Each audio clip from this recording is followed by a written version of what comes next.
North Korea, since, things haven't been too good over there after the cataclysm. Honestly, things aren't good over there right now, but things got really bad after the cataclysm, okay? It turned into a massive field-type dungeon, similar to the Loktak field, but on an even larger scale. The field expanded outward, consuming both North Korean territory and encroaching on China and Russia, turning the area into a volatile three-way battleground between Korean, Chinese, and Russian hunters. The North Korean government collapsed completely, and the land became a lawless wasteland, now referred to as Muju Gongsan, an unclaimed territory. Like lava flows over cities, mountains are torn apart, and overlapping dungeons formed dimensional gaps. But to Suho, this was the perfect opportunity to level up. Other than the crazy terrain, North Korea has become a hotbed for villain hunters from not only Korea but also Russia and China to call this lawless area home. However, the Korean Hunter Association, headed by Woo Jin-chol, have repeatedly destroyed their sanctuary cities. But as Suho makes his way into one of these places, he finds out that everything was being manipulated by the apostles of Itro. They were doing the same things as they were with the black market at the Loktak field, just on a bigger scale. And one of the main culprits was the Apostle of Paradise, who came to Earth with one goal: to reshape it into a paradise for his Itrum overlords. He landed in a meteorite carrying a fragment of his power and began spreading Elvenwood, a parasitic plant that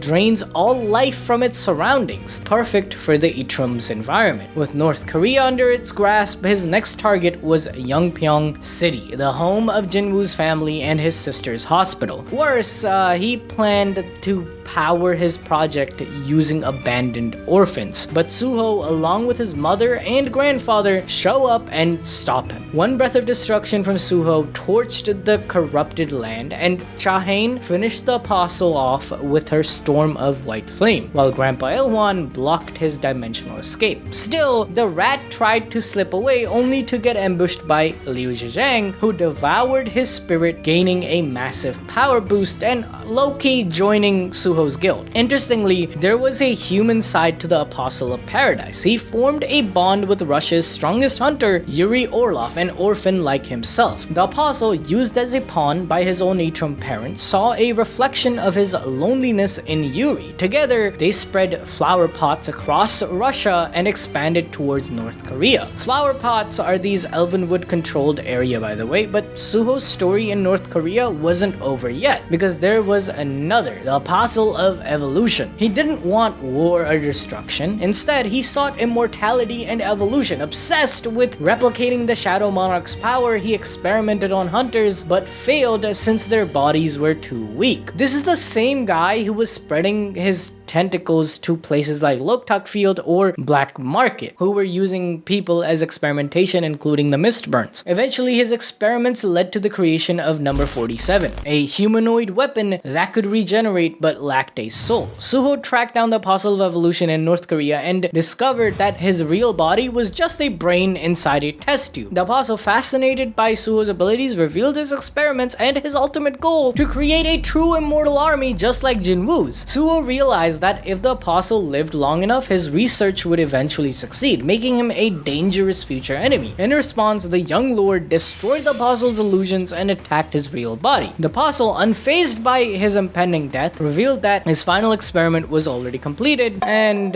even though Suho destroyed his original brain, his essence transformed into the Apostle of Nightmare. Now, instead of focusing on science, his new ability allowed him to turn reality into a nightmare, merging dreams with the physical world. Even Beru was helpless against this Apostle's nightmare realm. The Apostle infiltrated even Circa's dream, trying to steal the power of frost from her. However, Suho entered the nightmare realm, interrupting the Apostle's plans. The Apostle believed that in his nightmare world, Suho would be powerless. However, Suho reminded him of a critical mistake. He is the Shadow Lord, so he just farmed aura in the nightmare realm, and yeah, the entire thing collapsed, and the Apostle attempted attempted to flee but was cornered by Suho and Beru, losing pathetically. And this gave Suho even more levels and a new monarch power through Circa. Now, there are a few more things that happen, like we see Jinwoo fighting in the Outer God War in chapter 300, where it's hinted that he has a new top class general he has resurrected. And Woojin Chol's body almost gets cooked due to him using so many extra abilities that his vessel can't handle. Yet, it's revealed that Jinwoo planned for that by giving Jinchol a shield which regenerates his body like new. Which makes me wonder if everything that has happened in Ragnarok so far was planned by Jinwoo like he's fucking Aizen. Because with the latest chapter revealing Amut as the new Iron Body Monarch and Suho finally finds